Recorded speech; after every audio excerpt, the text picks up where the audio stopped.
الحمد لله نحمده ونستعينه ونستغفره ونؤمن به ونتوكل عليه ونعوذ بالله من شرور أنفسنا ومن سيئات أعمالنا من يهد الله فلا مضل له ومن يضلله فلا هادي له ونشهد أن لا إله إلا الله وحده لا شريك له ونشهد أن سيدنا وشفيعنا وحبيبنا وولينا محمدا عبده ورسوله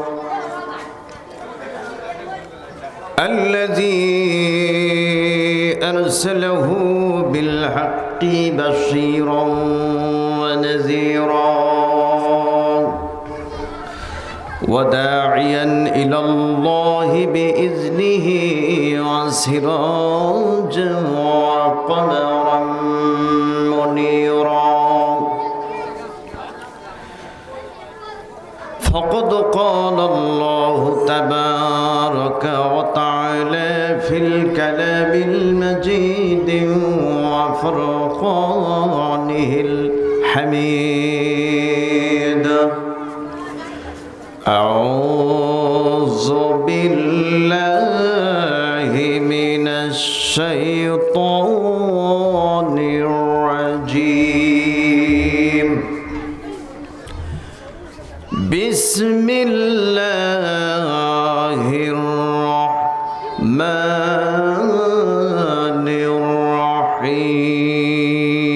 الرحيم اقرأ باسم ربك الذي خلق خلق الإنسان من علق اقرأ وربك الأكرم الذي علم بالقلم علم الإنسان ما لم يعلم الآية وعن أبي هريرة رضي الله تعالى عنه قال قال رسول الله صلى الله عليه وسلم إذا مات الإنسان انقطع عنه عمله إلا من ثلاثة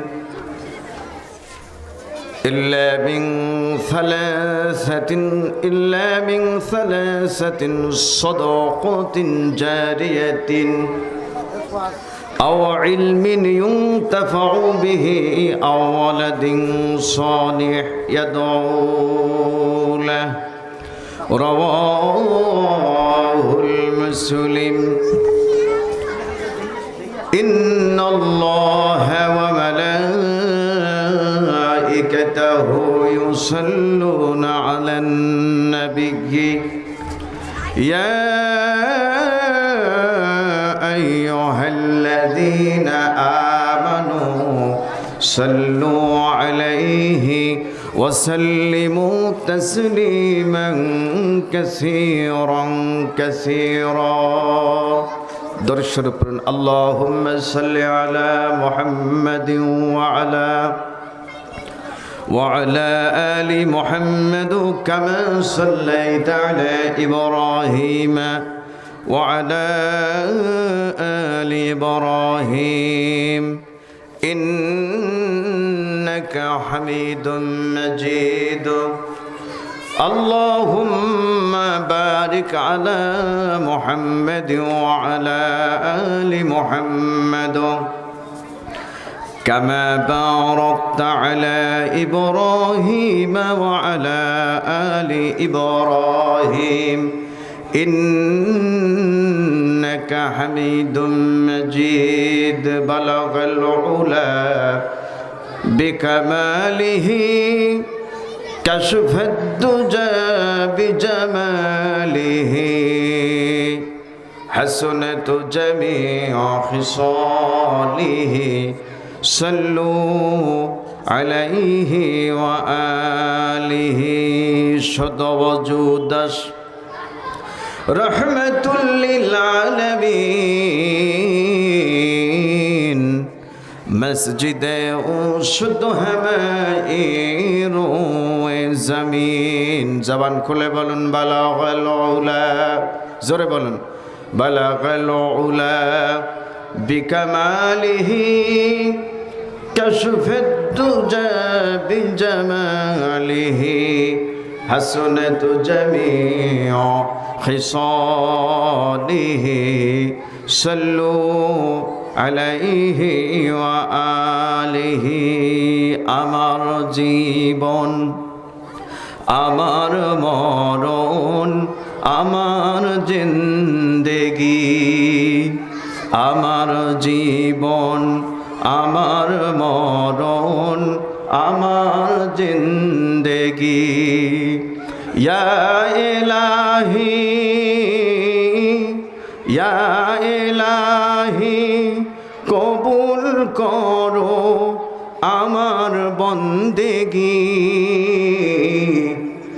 আমার জীবন আমার মরণ আমার জিন্দেগি আমার জীবন আমার মরণ আমার জিন্দেগি আমি যে প্রভু অতি অসহায় নিরাশ্রয় দুর্বল নিরাশ্রয় দুর্বল তুমি শুধু পারো দিতে শক্তি ও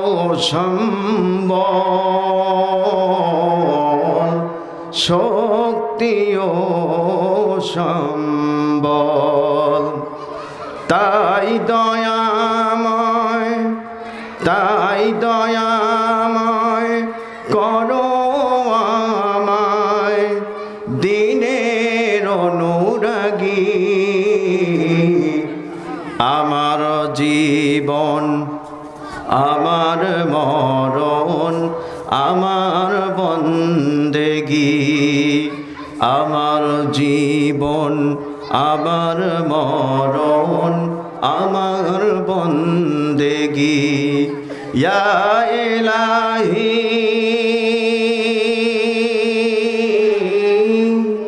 কবুল করো আমার বন্দেগি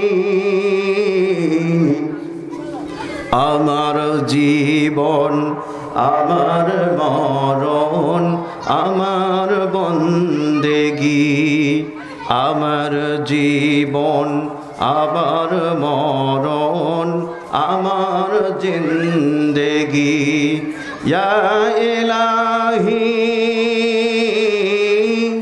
কবুল করো আমার বন্দেগি আমার জীবন আমার মরণ আমার বন্দেগি আমার জীবন আমার মরণ আমার জিন্দেগি اللهم آمين ربنا ظلمنا أنفسنا وإن لم تغفر لنا وترحمنا لنكونن من الخاسرين ربنا لا تزغ قلوبنا بعد إذ هديتنا وهب لنا من لدنك رحمة إنك أنت الوهاب رب العالمين কুড়িগ্রাম জেলার সদর অন্তর্গত জয়গুন বিবি হাফিজিয়া মাদ্রাসা ও ইকরা রওজাতুল উলুম বালিকা মাদ্রাসার উদ্যোগে একদিন ব্যাপী বিশাল তাফসীরুল কোরআনুল কারীমের মাহফিল। অত্র মাহফিল থেকে আমরা কতিপয় গুনাহগার বান্দাগুলি একত্রিত হয়ে আপনার সানা পড়েছি, আপনার হাবিবের প্রতি দরুদ ও সালাম আদায় করেছি। এরপরে আপনার কুদরতি দরবারে দুখানা করে হাত বাড়িয়ে দিয়ে আমিন আমিন বলছি। রব্বুল আলামিন, দোয়া দরুদ যাহা কিছু তেলাওয়াত করেছি এগুলি থেকে ভুল ত্রুটিগুলো মাফ করে দিয়ে মেহেরবানি করে আজকের সবটুকু আপনার হাবিবের পাক রওজায়ে সোনার মদিনায় পৌঁছায়া দিন। তামাম জমিনের নিচে যত মোমেন মোমেনাত কবরে শায়িত, মেহেরবানি করে তাদের আরওয়াতে সবগুলি পৌঁছায়া দিন। রব্বুল আলামিন, আজকে এই মাহফিলের ব্যবস্থা যারা করেছেন, সহযোগিতা যারা করেছেন, যারা মাহফিল শ্রবণের জন্য এসেছেন, মেহেরবানি করে প্রত্যেকের জীবনের গুনাহ খাতা মাফ করে দিয়ে দিন।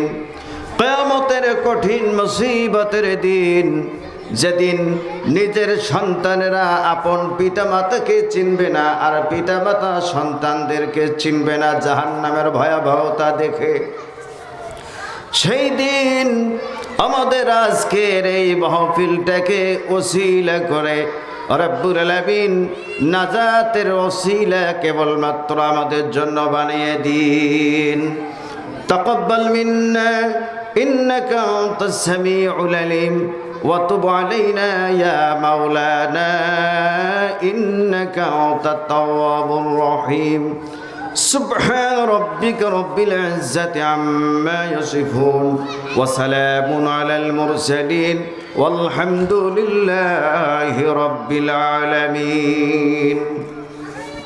বাংলাদেশের ঐতিহ্যবাহী জেলা কুড়িগ্রাম জেলার সদর অন্তর্গত জয়গণ বিবি হাফেজিয়া মাদ্রাসা ও ইকরা রওজাতুল উলুম বালিকা মাদ্রাসা কর্তৃক আয়োজিত বিশাল এই তাফসিরুল কোরআনুল কারীমের মাহফিলের আজকের সম্মানিত সুযোগ্য সভাপতি মহোদয়, সম্মানিত আজকের আলোচক বৃন্দ, এছাড়াও সম্মানিত আমন্ত্রিত বৃন্দ, মাহফিল শ্রবণের জন্য দূর দূরান্ত থেকে আগত সম্মানিত তৌহিদি জনতা, মঞ্চে উপবিষ্ট জাতির শ্রেষ্ঠ সন্তান হযরত উলামায়ে কেরাম, সকলকে মোবারকবাদ জানাই এবং গভীর শ্রদ্ধার সহিত আবার হৃদয়ের গভীর স্থল থেকে আপনাদের প্রতি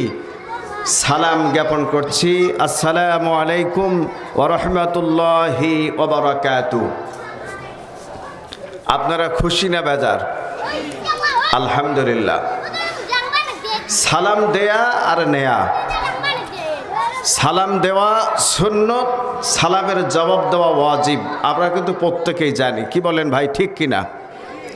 তবে আল্লাহ রসুল বলেন যে এই সালামের বিনিময়ে, সালামের কারণে উভয়ের ভিতরে একটা মহব্বত তৈরি হয়ে যায়। বলুন সুবহানাল্লাহ। আমরা মহব্বত বাড়াইতে চাই না কমাইতে চাই? আরো জোরে বলেন, বাড়াইতে চাই না কমাইতে চাই? পিছনে যে ভাইদেরকে দেখছি মাহফিলের সম্মানার্থে, মাহফিলটাকে সফল করার লক্ষ্যে আপনারা একটু সামনে এসে বসুন। আচ্ছা বলুন তো দেখি, বন্ধু যদি দূরে থাকে, আর এক বন্ধুও দূরে থাকে, এমন তো অবস্থায় যদি কথা বলে, এই কথা বলার কি মজা একরকম, আর বন্ধু যদি কাছাকাছি থেকে, সেই বন্ধুদের কথার মজা আর এক রকম। কথা বলেন তো ঠিক কিনা? বক্তা এবং শ্রোতার যদি সম্মুখীন না থাকে, উভয়ের সাথে যদি একটা মেজরিটি না থাকে, উভয়ের সাথে যদি একটা সহযোগিতা মহব্বত না থাকে, আসলে মাহফিল কখনোই সফল হতে পারে না। আমি আবারও আপনাদের কাছ থেকে দোয়া নেওয়ার লক্ষ্যে আবারও সালাম দিচ্ছি। আসসালামু আলাইকুম ওয়া রাহমাতুল্লাহি ওয়া বারাকাতুহু। আলহামদুলিল্লাহ, সালামের জবাব তুলনামূলক এবার বৃদ্ধি হয়েছে। তবে আমি জানতে চাই, আমি যে কোনো জায়গায় আলোচনায় যাই না কেন, সর্বপ্রথম জিজ্ঞাসা করে দেখি, মুসল্লিদেরকে জিজ্ঞাসা করি, তৌহিদি জনতাকে জিজ্ঞাসা করি যে আপনারা কেমন আছেন। সেই লক্ষ্যে আমি জানতে চাই আপনারা কেমন আছেন। আলহামদুলিল্লাহ। তবে যারা মোমেন, যারা মুত্তাকিন, সর্বক্ষেত্রেই তারা বলে থাকে আলহামদুলিল্লাহ। কি বলেন, ঠিক কিনা? এক মুরব্বীকে জিজ্ঞাসা করলাম, যে মুরব্বী কেমন আছেন, তা মুরব্বী এখন দোকসক করে বলতেছে, হুজুর কি বলবো, স্বাভাবিকভাবে একটা বিড়ি টানি সকাল সন্ধ্যা একটু নিয়মিত, বিড়িরও দাম বাড়ছে, ভালো কি থাকা যায়। আবার কিছু লোককে যদি জিজ্ঞেস করা হয় ভাই কেমন আছেন, এত মন মানসিকতার অভাব যে বাদ দাও ওগুলা, যা আসি আসি। আবার কাউকে জিজ্ঞেস করলে বলে থাকে যা আগের ভালো ভেঙে ভেঙে খাচ্ছি। কি বলেন ঠিক কিনা? ভালো থাকা আর ভালো না থাকা, ভালো রাখা আর ভালো না রাখা, বলুন তো দেখি কার হাতে? জোরে বলেন কার হাতে? আল্লাহর হাতে। সুতরাং মোমেনদের বৈশিষ্ট্য হচ্ছে হায় হামেশা আল্লাহ পাকের শুকরগুজার করা।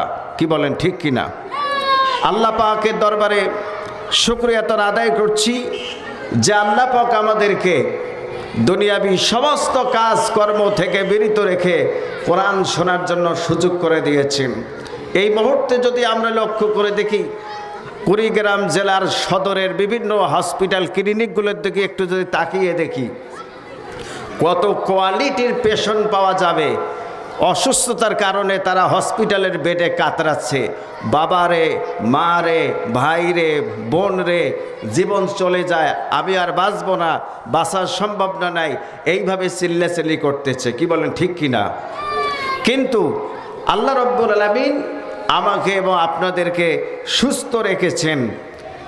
এই শুকরগুজার করার জন্য যদি এক পায়ের উপর দাঁড়িয়ে কিয়ামত পর্যন্ত যদি আমরা আদায় করার চেষ্টা করি, আল্লাহ পাকের এই শুকরগুজার নেয়ামতের শুকরগুজার করে শেষ করতে পারবো? কথা বলেন ভাই, পারবো? কখনোই সম্ভব না। যে আল্লাহ পাক আমাদেরকে এই কোরআন শোনার জন্য সুযোগ করে দিলেন, সে আল্লাহ পাকের দরবারে আমরা শুকরিয়াতন আদায়ের লক্ষ্যে মন দিলকে উজাড় করে মুখরিত কণ্ঠে উচ্চ আওয়াজে শুকরিয়াতন আদায়ের লক্ষ্যে বলছি আলহামদুলিল্লাহ। আর একবার জোরে সরে বলেন আলহামদুলিল্লাহ। অগণিত দরুদ ও সালাম আদায় করছি যিনি সর্বকালের সর্বশ্রেষ্ঠ মহামানব, দার্শনিক, আধুনিক বিজ্ঞান বলেন, মুহাম্মদ সাল্লাল্লাহু আলাইহি ওয়াসাল্লামের প্রতি যে মহাগ্রন্থ কিতাব নাজিল হয়েছে, পৃথিবীতে শ্রেষ্ঠতম বিজ্ঞানময় যদি কোনো কিতাব থাকে, এই কিতাব হলো মহাপবিত্র আল কুরআনুল কারীম। বলুন সুবহানাল্লাহ। আর এই কিতাব যার প্রতি নাজিল করা হয়েছে তিনি সাধারণ কোনো ব্যক্তি নয়। পৃথিবীতে শ্রেষ্ঠতম কোনো বিজ্ঞানী যদি থাকেন, সেই বিজ্ঞানী অন্য কোনো ব্যক্তি নন, তিনি হচ্ছেন জনাবে মুহাম্মদুর রাসূলুল্লাহ সাল্লাল্লাহু আলাইহি ওয়াসাল্লাম। সেই নবীজির প্রতি দরুদ ও সালাম আদায়ের লক্ষ্যে বলছি সাল্লাল্লাহু আলাইহি ওয়াসাল্লাম। একটু জবান খুলে বলুন সাল্লাল্লাহু আলাইহি ওয়াসাল্লাম। সম্মানিত উপস্থিতি, কোরআনুল কারীমের মাহফিলে আসতে পেরে আমরা অরিজিনালি খুশি না বেজার? আমি আর একটু আওয়াজে আপনাদের কাছ থেকে শুনতে চাই, আপনারা খুশি না বেজার? একটু চিল্লাইয়া বলেন খুশি না বেজার? সুদীর্ঘ প্রায় 18 বছর পর্যন্ত বাংলাদেশের আলেম ওলামা কোরআনুল কারীমের তাফসীর মাহফিল বিভিন্ন জায়গায় করলেও মন খুলে দিল খুলে কোরআনের কথা বলার সুযোগ ছিল না। কথা বলেন ঠিক কিনা? যে আল্লাহ পাক আমাদেরকে মন দিলকে উজাড় করে কথা বলার সুযোগ করে দিয়েছেন, সেই সাথে তাফসীরুল কোরআনুল কারীমের মাহফিল শোনার জন্য সুযোগ করে দিয়েছেন, সে আল্লাহ পাকের দরবারে আমরা শুকরিয়াতন আদায়ের লক্ষ্যে আর একবার বলছি আলহামদুলিল্লাহ। আল্লাহ রাব্বুল আলামিন কোরআনুল কারীমে বলেছেন, লাইন শাকারতুম লাযীদান্নাকুম ওয়া লাইন কাফারতুম ইন্না আযাবি লাশাদীদ। আল্লাহ রাব্বুল আলামিন সূরা ইব্রাহিমে বলেন, ও আমার বান্দা বান্দিরে, আমি আল্লাহ রাব্বুল আলামিন তোমাদেরকে যে নেয়ামত দিয়েছি, এই নেয়ামতের শুকর গুজার যদি তোমরা করো, আল্লাহ পাক বলেন, আমি আল্লাহ রব্বুল আলামিন আমার ওই নেয়ামতের তোমাদের শুকরগুজার আদায় করার কারণে তোমাদের ধন্যতা বৃদ্ধি করে দিয়ে দে। চলতে পারছি, ফিরতে পারছি, কথা বলতে পারছি। আল্লাহ রব্বুল আলামিন আমাদের প্রতি যদি ইহসান না করতেন, দয়া না করতেন, একটি মানুষও আমরা মাহফিলে আসতে পারতাম না। কি বলেন, ঠিক কিনা? আল্লাহ রব্বুল আলামিন বলেন, ওয়ালাইন কাফারতুম ইন্না আযাবি লাশাদীদ। তোমরা যদি অকৃতজ্ঞতা প্রকাশ করো, আমার ব্যাপারে কুফরি করো, আল্লাহ পাক জেনে দেন। আল্লাহ রাব্বুল আলামিন বলেন, জেনে রাখো নিশ্চয়ই আমার আযাব অনেক কঠিন, অনেক শক্তিশালী। বলুন আল্লাহু আকবার। কোরআনুল কারীমের এই মাহফিলের যে ব্যবস্থা করা হয়েছে, এটি দ্বীনের দাওয়াত পৌঁছানোর জন্য একটা অন্যতম ব্যবস্থা। কথা বলেন, ঠিক কিনা? আল্লাহ রাব্বুল আলামিন কোরআনুল কারীম সম্পর্কে বলেছেন, ইন্নামাল মুমিনুনাল্লাযীনা ইযা যুকিরাল্লাহু ওয়াজিলাত কুলুবুহুম وَإِذَا تُلِيَتْ عَلَيْهِمْ آيَاتُهُ زَادَتْهُمْ إِيمَانًا وَعَلَى رَبِّهِمْ يَتَوَكَّلُونَ। উচ্চআওয়াজে বলেন আল্লাহু আকবার। আল্লাহ রাব্বুল আলামিন বলেন, মুমিনগণের সামনে যখন কোরআনুল কারীম তেলাওয়াত করা হয়, কোরআনুল কারীমের আলোচনা করা হয়, এই আলোচনা শোনার সাথে সাথে, তেলাওয়াত করার সাথে সাথে, শোনার সাথে সাথে মুমিনগণের ঈমান সঙ্গে সঙ্গে বৃদ্ধি হয়ে যায়। আল্লাহ রাব্বুল আলামিন তার প্রিয় হাবিব জনাবে মুহাম্মদুর রাসূলুল্লাহ সাল্লাল্লাহু আলাইহি ওয়াসাল্লামকে আল্লাহ পাক পৃথিবীতে পাঠিয়ে দিয়েছেন সর্বশেষ নবী এবং রাসূল হিসাবে। আল্লাহর নবী, তিনি তার জাতিকে তাদের কাছে দ্বীনের দাওয়াত পৌঁছানোর জন্য বারবার তাদের কাছে গিয়েছেন, জাতিকে সতর্ক করেছেন। যেমন তাফসীরের কিতাবে এসেছে, সাফা পাহাড়ের উপরে আল্লাহর রাসূল একদা আরোহণ করলেন। সাফা পাহাড়ের উপর উঠলেন, উঠার পরে বলতেছেন, ইয়া সাবাহা, শুভ সকাল। আর দ্রুতগামী ও আমার কুরাইশ ব্যক্তিবর্গ, প্রত্যুষে দ্রুতগামী তোমরা এই পাহাড়ের কাছে চলে আসো।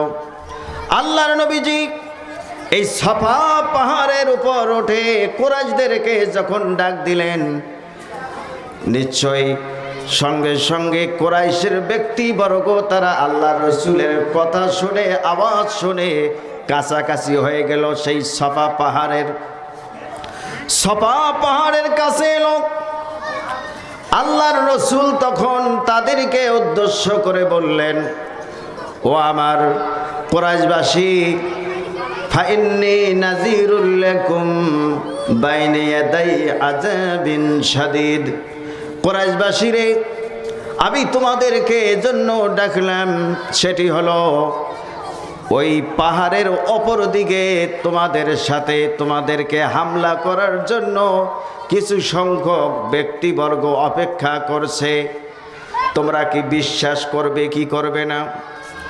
কুরাইশবাসী বলল, মা জাররাবনা আলাইকা ইল্লা সিদকান।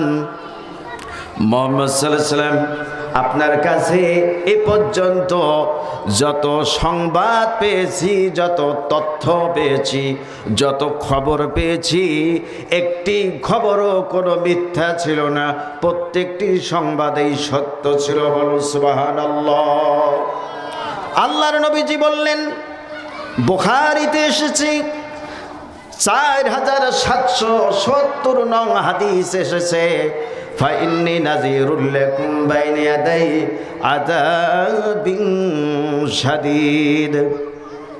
আল্লাহ রাসূল বললেন, ফাইন্নী নাযীরুল লাকুম, নিশ্চয়ই তোমাদের জন্য আমি সতর্ককারী, বাইনা ইয়াদাই আযাবিন শাদীদ, কিয়ামতের প্রাক্কালে আমি সেই জাহান্নামের আগুন সম্পর্কে তোমাদেরকে জানিয়ে দিচ্ছি।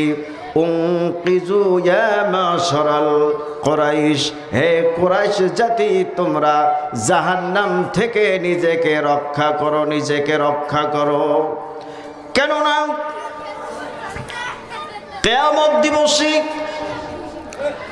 আল্লাহ রাব্বুল আলামিন প্রত্যেকটি বান্দা বান্দির হিসাব নেবেন, প্রত্যেকটি বান্দা বান্দির কাছ থেকে জবাব নেবেন। প্রত্যেক ব্যক্তিকে জবাবদিহিতার অন্তর্ভুক্ত হতে হবে। আমরা যারা আয়েশা সিদ্দিকা রাদিয়াল্লাহু তাআলা আনহা থেকে বর্ণিত, হযরত আয়েশা বলেন, ইয়া রাসূলুল্লাহি ইয়া হাবিবাল্লাহ, কিয়ামতের ময়দানে কারা কারা মুক্তি পাবে? সবাই কি মুক্তি পাবে?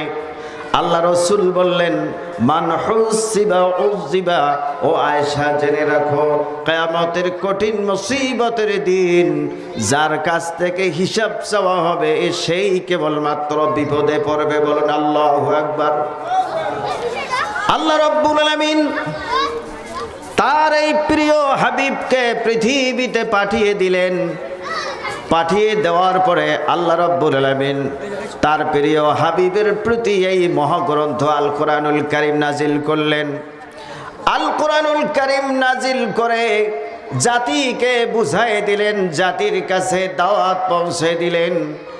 আল্লাহ রাব্বুল আলামিন কোরআনুল কারীমে সুন্দরভাবে বর্ণনা করে দিয়েছেন, ইয়াউমা ইয়াফিরুল মারউ মিন আখিহি ওয়া উম্মিহি ওয়া আবিহি ওয়া সাহিবাতিহি ওয়া বানি।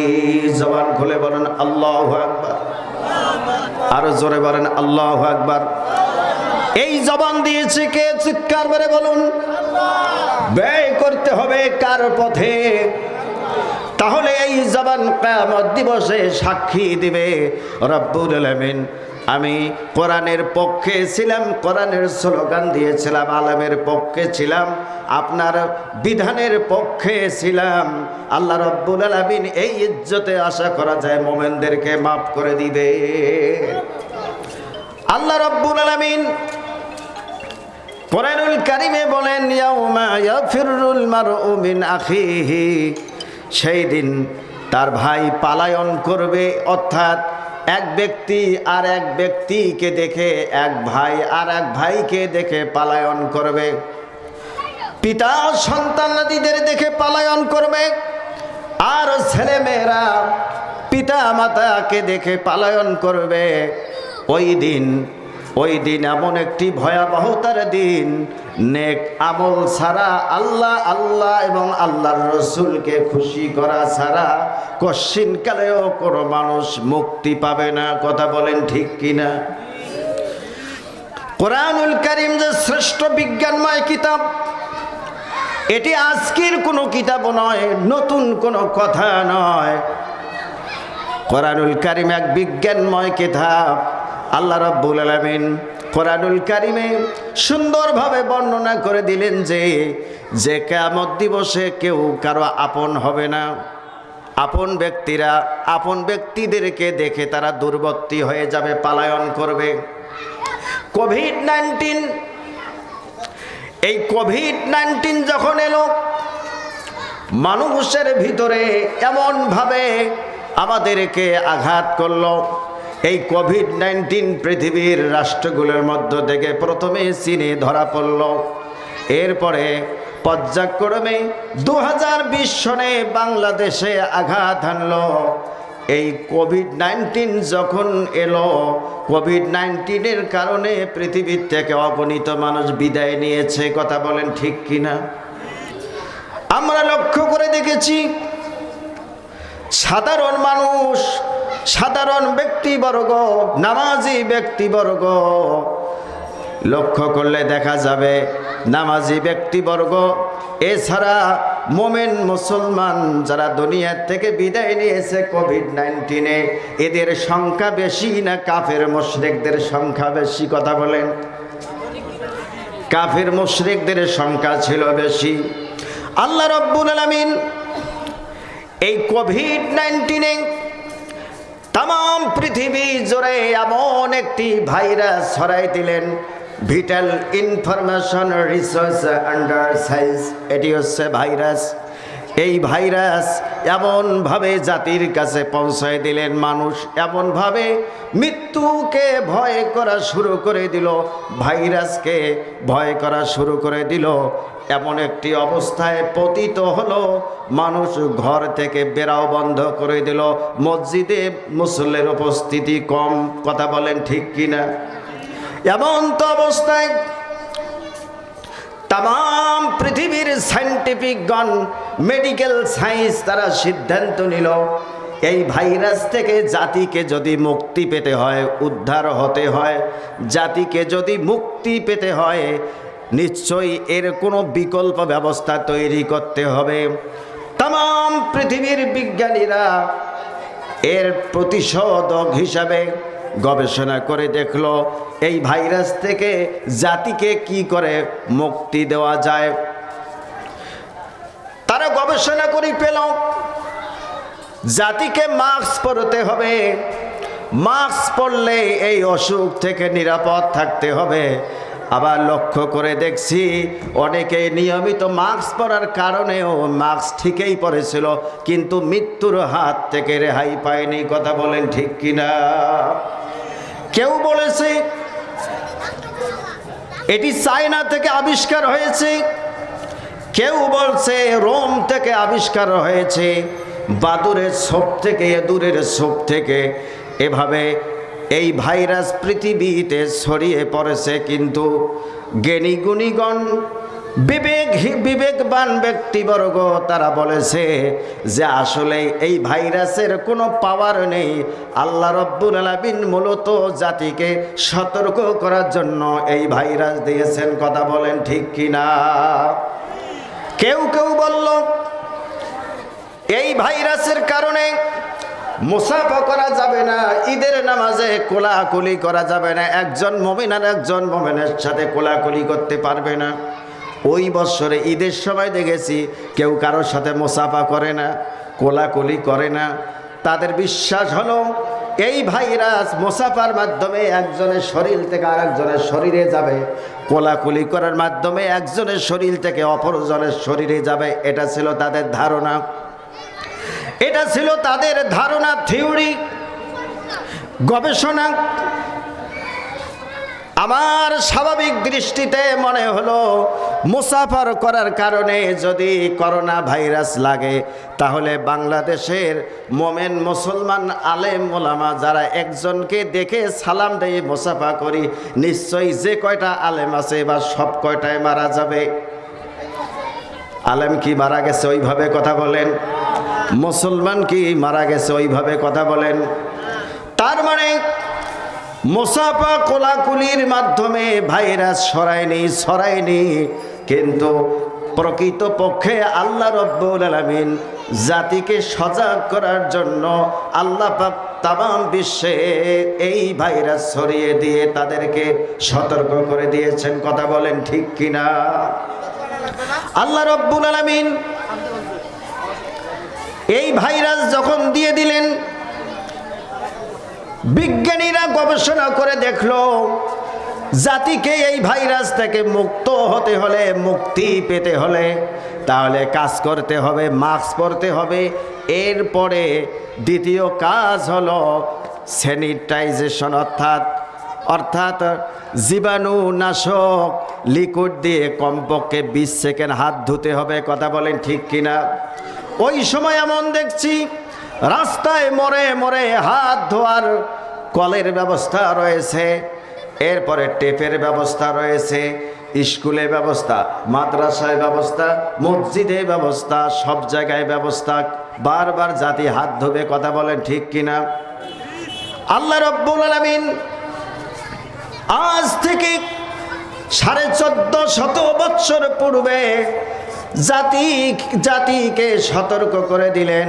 এরপরে আল্লাহ পাক কোরআনুল কারীমে সূরা মায়েদায় বললেন, ইয়া আইয়ুহাল্লাযীনা আমানু ইযা কুমতুম ইলাস সালাতি ফাগসিলু উজুহাকুম ওয়া আইদিয়াকুম ইলাল মারাফিকি ওয়ামসাহু বিরুসিকুম ওয়া আরজুলাকুম ইলাল কাউবাইন ওয়া আরজুলাকুম ইলাল কাউবাইন। জবান খুলে বলুন আল্লাহু আকবার। 1450 বছর পূর্বে আল্লাহ রাব্বুল আলামিন সূরা মায়েদায় জানিয়ে দিল, ও ঈমানদারগণ, ও মুমিনগণ, তোমরা যখন ঘুম থেকে উঠবে নামাজ আদায়ের লক্ষ্যে, তখন তোমরা তোমাদের হাতের এই কনাই সহ ধুয়ে নেবে। এরপরে মুখমণ্ডল ধুয়ে নেবে, মাথা মাসে করবে, এরপরে দোনো পায়ের টাকনু সহ ধুবে, যাহা ওযু আমরা করে থাকি। বলেন সুবহানাল্লাহ। ওযু করতে ওযুর ফরজ কয়টি বলেন তো দেখি, জোরে বলেন, ওযুর ফরজ কয়টি? এক মুরব্বীকে বললে, মুরব্বী বলেন তো দেখি ওযুর নিয়ম কি? কয় উজুর নিয়ম তো সাধারণ, সেটি হচ্ছে ঠান্ডা দিনের 1 বদনা, গরমের দিনে 3 বদনা। এটা নাকি উজুর নিয়ম। উজুতে ফরজ আছে 4টি। এই 4টি ফরজের মধ্য থেকে একটি ফরজ হলো 2 হাতের কনাই সহ ধোয়ার ব্যবস্থা আছে কি আছে না? কথা বলেন আর জোরে বলেন। আল্লাহ এই 2 হাতের কনাই পর্যন্ত উজুতে ধোয়ার বিধান দিছেন কি দিছেন না? আল্লাহ রাব্বুল আলামিন 1450 বৎসর পূর্বে এভাবে কোরআন যখন নাজিল করলেন, কোরআনে পবিত্রতার কথা বলা আছে। এখন আধুনিক বিজ্ঞান তারা কিভাবে বলে তোমরা উজু করো, এই উজু করার কথা যদি বলে মুসলমানদের পক্ষে রায় চলে যায়। কথা বলেন ঠিক কিনা? এই জন্য তারা বলল কমপক্ষে 20 সেকেন্ড পর্যন্ত তোমরা করোনা ভাইরাস থেকে মুক্তি পাওয়ার জন্য তোমরা হাত ধো এইভাবে। অথচ এই হাত ধোয়া নতুন কোনো বিধান নয়, নতুন কোনো কথা নয়। আজ থেকে 1450 বৎসর পূর্বে আল্লাহ রাব্বুল আলামিন এই হাতের কনাই সহ উজুর মাধ্যমে ধুইতে বলেছেন। বলুন সুবহানাল্লাহ। ক্বালা নবিয়্যু সাল্লাল্লাহু আলাইহি ওয়াসাল্লাম, আল্লাহ রাসূল বলছেন, আত-তুহুরু শাতরুল ঈমান, পরিচ্ছন্নতা ঈমানের অঙ্গ। বলুন সুবহানাল্লাহ। ভাইরা আমার, এই কোরআন শোনার যে ব্যবস্থা করে দেওয়া হয়েছে, আলহামদুলিল্লাহ, শুকরগুজার করি আল্লাহ তাআলার কাছে। যারা আয়োজন করেছেন তাদের জন্য দোয়া করি। আর যে প্রতিষ্ঠান এই ব্যবস্থা করেছেন, এই প্রতিষ্ঠানের জন্য, প্রতিষ্ঠানের সাথে যারা সংশ্লিষ্ট রয়েছেন প্রত্যেকের জন্য আমরা দোয়া করি। বলেন আল্লাহু আকবার। আল্লাহ রাব্বুল আলামিন তাদের জন্য নেক হায়াত দারাজ করে দেন। বলুন আমিন। ভাইরা আমার, এজন্য আমাদের আমল করতে হবে। যতক্ষণ পর্যন্ত মাহফিল চলবে আমরা থাকতে রাজি আছি কি আছি না? জোরে বলেন আছি কি আছি না? কারা কারা চলে যাবেন একটু হাত দেখতে চাই। দেখছেন, ওয়াজ আবেগ দিয়ে শুনতে হবে না বিবেক দিয়ে? কথা বলেন আরো জোরে বলেন, কি দিয়া? এক মেয়ের বিবাহ হলো। মেয়ের বাবা, মেয়ের মা মেয়েকে বরের হাতে গাড়িতে উঠাই দিচ্ছে, বরের হাতে তুলে দিয়ে গাড়িতে উঠাই দিচ্ছে। মেয়ের বাবা ক্রন্দনরত, কান্না করা ভাব, কিন্তু মেয়ের মা এমন জোরে কাঁদতেছে, কান্নার কুল কিনারা নাই। বলেন কাঁদে কি কাঁদে না? এমন তো অবস্থায় ওই বর বলতেছে, মা কান্দার কোনো দরকার নাই, আমি অবুঝ ব্যক্তি নই, তোমার মেয়ে যেটা আমার মেয়েও সেটা। এরপরে সংসার জীবনে স্ত্রী একদিন জিজ্ঞাসা করলো, স্বামী, আমার মা বাবা বিবাহের দিন তোমার কাছে যখন গাড়িতে উঠায় দিল, তুমি কেন এই কথা বলছিলে? তখন স্বামী বলল, সেই দিন আমার শ্বশুরের এমন কান্না দেখলাম, চোখের পানি পড়তেছে, চোখের পানি দেখে আমি সহ্য করতে না পেরে আবেগে কয়ে ফেলছি, তোমার মেয়ে যেটা আমার মেয়েও সেটা। আসলে আবেগ দিয়ে কাজ করতে হবে না, বিবেক দিয়ে। এখন আমি জানতে চাই, আখিরি মোনাজাত পর্যন্ত কারা কারা অপেক্ষা করবেন, কারা কারা অপেক্ষা করতে চান? দুহাত উঠিয়ে কোরআনকে সাক্ষী রেখে, আল্লাহকে সাক্ষী রেখে আমরা লিল্লাহে তাকবীর বলে আল্লাহকে হাত দেখাইতে পারি। লিল্লাহে তাকবীর, লিল্লাহে তাকবীর। আল কোরআনের আলো ঘরে ঘরে জালো। আলহামদুলিল্লাহ, বারাকাল্লাহু লানা ওয়া লাকুম ফিল কুরআনিল আযীম।